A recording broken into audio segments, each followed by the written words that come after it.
This man is listening to music. He listens to music in the morning, at work, and before going to sleep. Take a guess. How much time do we spend listening to music in a lifetime? 1 month, 24 months, or more? 13 years. Over an average of 80 years of awake life, we spent almost 20% of our lifetime listening to music. Yet, music may seriously harm your life and you don't even know it. So how can you protect yourself from those damages? And how can music even damage your life?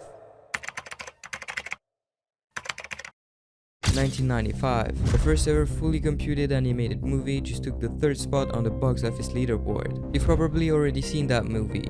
The movie is Toy Story, Pixar Studios' first major hit. The small studio was happy with their success, but they had a partnership with a giant. The giant is Disney, the #1 family movie company at the time. And so, naturally, after such a hit, Disney wanted more. So Pixar then started working on the sequel, Toy Story 2. 18 months later, the studio was still working on the movie, but there was a bit of a disagreement. While Disney wanted to release the movie in DVD format only, the studio had bigger ambitions. They wanted to add the unique experience of theaters. The two companies couldn't agree, and this made tension rise between them. But finally, the giant decided to trust a small studio. Disney agreed to use the studio's plan, on one condition: the movie had to meet Disney standards. Unfortunately, it didn't. After a year and a half of hard work, the Pixar team was devastated upon the news. They had to delete the movie they had been working on and start again from scratch. New movie, new story.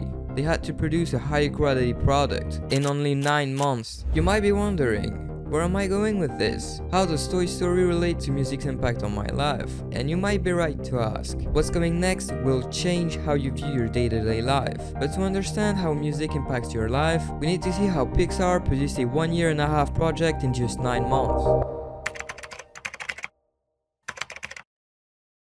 A man walks in the office. It is the chief creative officer. His name is John Lasseter. The studio had a crazy deadline, and the team was too slow. The initial story Pixar created wasn't good enough to live up to their first success. So what was the solution Lasseter came up with to meet the deadline? Music. They cut it off. Not in the movie, but in the studio. The team adopted a new philosophy. The less music at work, the better. But why did they decide to cut off music? Music.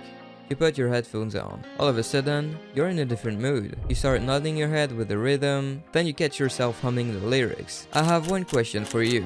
Have you ever listened to a song you liked without feeling joy? You see, music fills the room. When we do the dishes, we put music on. When we work out, we put music on. When commuting, we put music on. And that for a simple reason. We are bored. Pixar Studio wanted its employee to be bored. That is why they shut the music down. But why would you want your employees to be bored? Doesn't it seem horrible to be bored at work?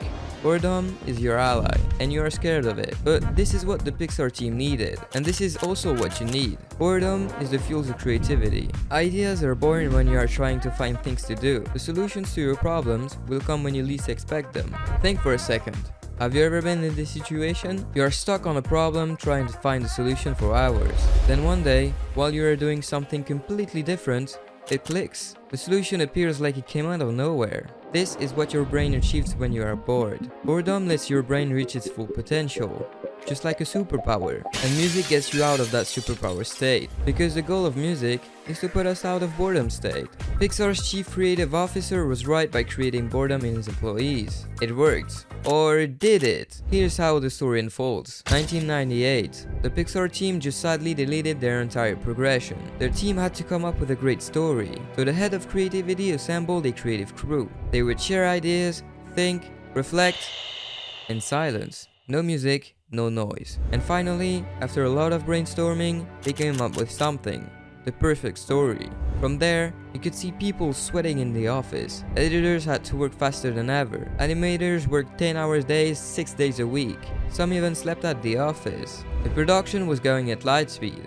Until this. This is the hard drive on which the movie was stored.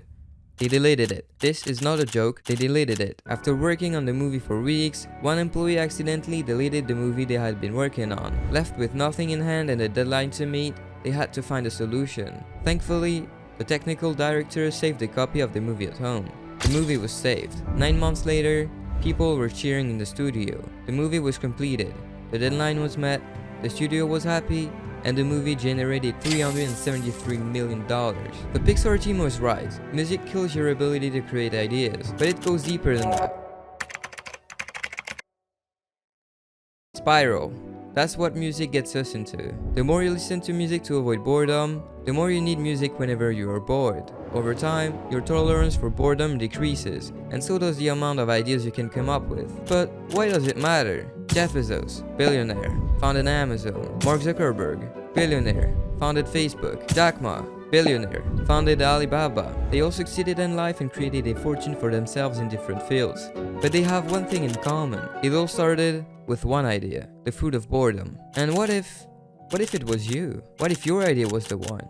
Music is free, or should I say it is only free because you do not see its cost, the unseen opportunity cost. For every song you will listen to, an idea will disappear. And that's exactly what the Pixar team wanted to avoid. The team needed to get out of autopilot mode, reconnect with consciousness to be good enough to do something they had never done before. And this applies to you as well. Music is harmonic, but it is noise. It clouds your thinking and biases your reflection. Imagine yourself at a desk with a pen and a sheet of paper. You are trying to write a happy story. At the same time, you have a sad music blasting in your ears. What effect will that have on your writing? Exactly.